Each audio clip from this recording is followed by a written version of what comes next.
everyone, welcome back to my channel.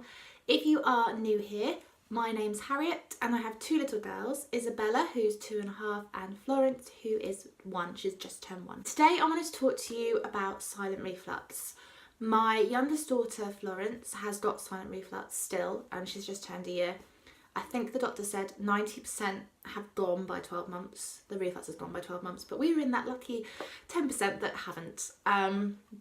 I just wanted to have a chat to you guys about it because I know when we found out my daughter had it, I didn't feel like I really knew what it was, and I didn't feel like I knew the symptoms, and I didn't feel like I could differentiate the difference between a child with silent reflux and a child who was just fussy.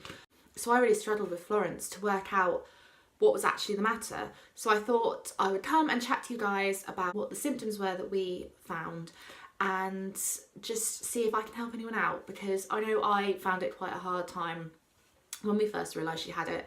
I mean, it's fine now, and I will explain how we've managed to deal with it. So when we first brought Florrie home, she slept amazingly, absolutely fantastic. I couldn't believe it. I mean, I'd only had one other child, but she didn't sleep like that. And it was just fantastic. The first 2 or 3 nights, I actually had to wake her for feeds, which I didn't have with my first child. And I just thought, this is amazing. This child loves sleep. Like, she'll just be fantastic. But then when she got to about a week old, about a week and a half old, she just wouldn't sleep. It was awful. She wouldn't sleep in the day. She wouldn't sleep at night. She probably had about an hour and a half, 2 hours in the day. And then about 2-3 hours tops at night, but that wasn't in a cluster, that was all night, that spread out. And it was really concerning me because I thought, okay, I know there's fussy children, and my first child I was really, really spoiled because she was sleeping through at 6 weeks old, and I just thought, okay, maybe she is a difficult child, but I don't really understand what to do to get her to sleep. I had the health visitor coming around, weighing her, telling me she wasn't putting any weight on, and she was constantly feeding. And I said, I was really concerned. She was still in newborn clothes, and she was like 2 months old at this point, and she was still in newborn clothes. And I thought, okay, my husband is 6'3". My daughter is really, really tall. They say she's 2.5. People think she's 3-4 years old. So I thought, oh, I wouldn't expect me to have a really small baby. And they were concerned because obviously the weight, she wasn't putting on enough weight. But she was feeding all the time. I tried to breastfeed. She was constantly on the boob all the time, cluster feeding, and she just never was satisfied. So basically I was researching it one day. I got absolutely exhausted with obviously no sleep at night, and then she wasn't sleeping in the day, so I didn't even get to sleep in the day either. It was just really hard. And I researched it online. And I came across, I was actually reading the Holly Willoughby book, the Truly Happy Baby book, and one of her children had silent reflux, and I was looking through the symptoms, and it was just Florrie just summed up, and I thought, this is strange, this, sounds exactly like what she's got, So I called the health visitor and I said, look, is there a chance my daughter could have this? And they said, oh, it does sound, when you've listed all the symptoms, it does sound like that could be what she's got. So I thought, right, okay, they told me to take her to the doctors, so I took her to the doctors, and they weren't convinced it was that. They thought, well, they said to me to try the Gaviscon sachets that you put into either formula or water if they're being breastfed. So I tried that, but Florence it didn't really help. She wouldn't take to it. She didn't really, I don't know if she didn't really like it. She just wouldn't take to it. She wouldn't really eat it, drink it, sorry. So that was a bit, because she then refused to really eat at all once she was on that. And also the milk that was going down was still coming back up. So it wasn't really helping as much as I would have hoped. So I then called the health visitor again and I said, I've tried the Gaviscon sachets.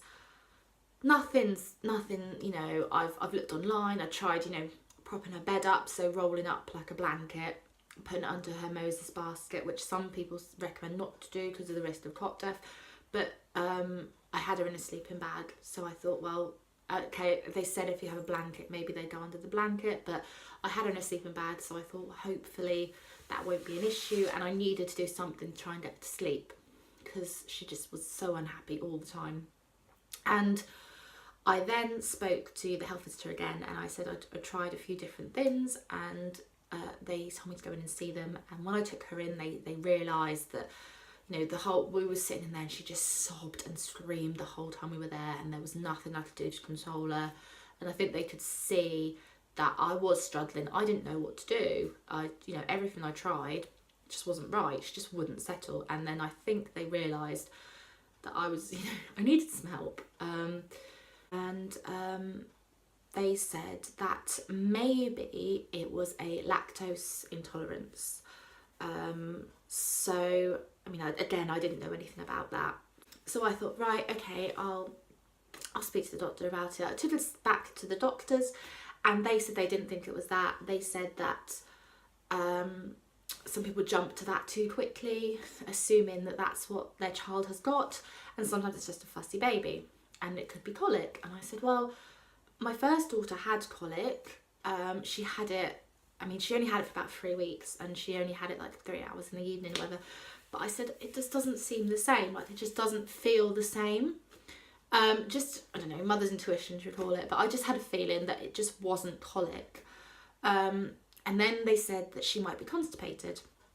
So I thought, okay, well, you know, they told me to give her a bit of orange juice in a bottle to see if that could, you know, help her to go to the toilet. So I said, well, I don't think she's constipated because she's going, but, you know, if that's what you think it is, if it seems like a tummy ache, because she seemed in pain when she cried, so I can see like why, you know, they would have thought that. And so I tried that, and no luck, that didn't help. And I then, even though the doctor had said he didn't think it was a lactose intolerance, I decided to try a lactose-free formula because I wasn't breastfeeding at this point. I had given up by this point. I did it for about 2 weeks, and I got to about 3 weeks. My milk just started to come in, but she was feeding all the time, obviously because she wasn't getting any milk, but I didn't realise this at the time. And because she was so hungry, she would really go for the nipple, and it just really hurt. And I was getting like to the point where I was like terrified of her wanting food, and I wasn't getting a break, and I just, yeah, gave up, which was annoying because I wanted to do it, but never mind. So yeah, anyway, I went and bought the lactose-free formula and gave that a go. And to be honest, for the first like 2 nights, she seemed a lot more settled. So I thought, oh, maybe we've cracked it. Maybe that's what it is. And then no luck. It just wasn't happening. So I went back to the doctors and I said, look, please, I really, really feel that it might be silent reflux because she's, you know, it's all the symptoms. I've tried everything else. Can we just try the next thing on from Gaviscon, which is ranitidine? And they said I, you know, had to be quite pushy with it, which is fair enough. They, you know, they weren't sure what it was. They might have just thought I was being a mother who was a bit over the top with a fussy baby. So, you know, it's fine. But I did push for it. I mean, I was so tired and exhausted, and I felt awful for my baby because she was really tired and upset. And obviously when they're so tiny, they're so vulnerable, and you just want to make them feel better and watch them sleep and be happy. And yeah, it didn't really happen. So I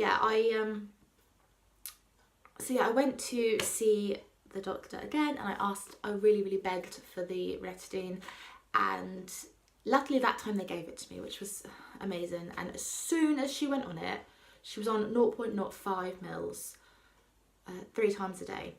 And as soon as I put her on it, it was just amazing. She was like a different child. She was so happy, because when I went for my 6-week checkup with her, this was when she was really bad, and they asked if she'd smiled, and I said no, because she just cries all the time. So I said she won't smile because she's just always crying. But then as soon as she had this, she was smiling. She was, you know, just content, just happy to lay on me, and just so happy. And now she's the happiest little baby. And it's just amazing how much it helped. I know ranitidine doesn't help everybody. I know every child is different. Some children obviously have it more severely, and it doesn't help. But it did help us, and it was amazing. And she's still on it now. She's had to be up now to 1.5 milliliters because she's still got it. She can't keep any fluid down, basically. Food is fine. Obviously, she's on solids now, and her food she can keep down, no issues. But any liquids just come straight back up, apart from her milk, obviously, because that's thickened. So yeah, we're still trying to deal with it, but she's a happy baby now. It's not really an issue now. It's just something we're trying to just deal with. But it's like a sideline. It's not really something that's affecting us like it was. So the symptoms, if you are thinking maybe your child has got it, the symptoms that I noticed with Florence were she wanted to feed constantly all the time, but she didn't keep anything down. So any milk that went down would just come straight back up. And then when it came up, she would be in such a state, because obviously it was burning all her throat. So she would be so upset when it came back up. My next one would be obviously not sleeping. She didn't sleep at all. But she would sleep up on me.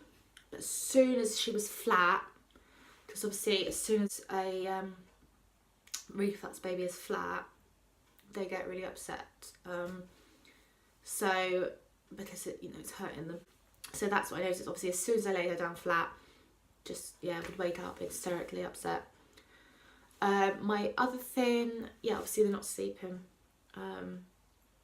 So she didn't sleep at all. So if your child doesn't really sleep, maybe that could be a reason. So feeds, whole feed would come up. Oh, when they suck, so on the breast and the bottle, when she sucked, she would really, really go for it, because obviously she was starving, she would really suck. And then she would have like 3 or 4 sucks, and then she would arch her back right back, put her head back, and just scream. And it was a pain scream, not like a normal crying baby scream, because they're tired or they're hungry or something.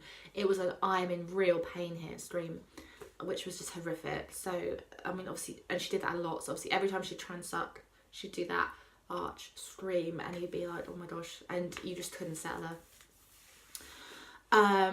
So they're my symptoms that I noticed. The things that have helped us are keeping her bed elevated. Even if she's out in the pram, I used to have to roll up a blanket and put it under the pram mattress, and then she wouldn't be too bad. Obviously now she's not in the carry cot part, she's in a proper pram, but obviously it's always upright, so she sleeps so much better. And she had to have her cot. We also elevated her cot.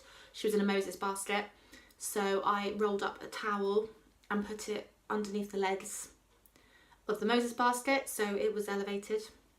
Or sometimes I would elevate the mattress instead.